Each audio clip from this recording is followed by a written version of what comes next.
आपण पाहत आहात जनसंवाद लाईव्ह न्यूज, निपक्ष बातम्या, निस्वार्थ भूमिका. महानगरपालिकेच्या नगररचना विभागात शुकशुकाट, अधिकारी गायब, जनता हैराण, हालचाल रजिस्टरही. सांगली मिरज कुपवाड महानगरपालिकेच्या मिरज येथील नगररचना विभागात प्रचंड शुकशुकाट असून नागरिकांच्या कामासाठी अधिकारी मिळणे हीच मोठी समस्या बनली आहे. या विभागातील अधिकाऱ्यांचे हालचाल रजिस्टर पाहिले असता तेही विनानोंद अपूर्ण अवस्थेत दाखवण्यात आले. रजिस्टरच्या माहितीतही समाधानकारक उत्तर न मिळाल्याने नागरिकांचा रोष वाढला आहे. या संदर्भात सामाजिक कार्यकर्ते मेजर कुमार कांबळे यांनी उपायुक्त मॅडमना सदरची परिस्थिती निदर्शनास आणून दिली असता त्यांनी योग्य ती काळजी घेण्याचे आश्वासन दिले. परंतु मुख्य प्रश्न कायम आहे, जनतेला भेटीसाठी अधिकारी उपलब्ध का होत नाहीत?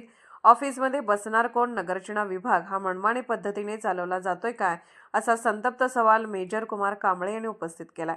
जनतेच्या मूलभूत सोयीशी थेट संबंधित असलेल्या या विभागातच अधिकारी नसतील, हालचाल रजिस्टरही पारदर्शक नसेल तर नागरिकांची कामे अडून राहणार हे निश्चित. दरम्यान महापालिकेच्या या विभागात अधिकारी विना विजेचा लखलखाट असला तरी अधिकारी मात्र भुर्रच झाल्याचे चित्र कायम असून प्रशासनाने तातडीने दखल घेण्याची नागरिकांची मागणी आहे. जनसंवाद लाईव्ह न्यूज चॅनलला लाईक करा, शेअर करा आणि सबस्क्राईब करा.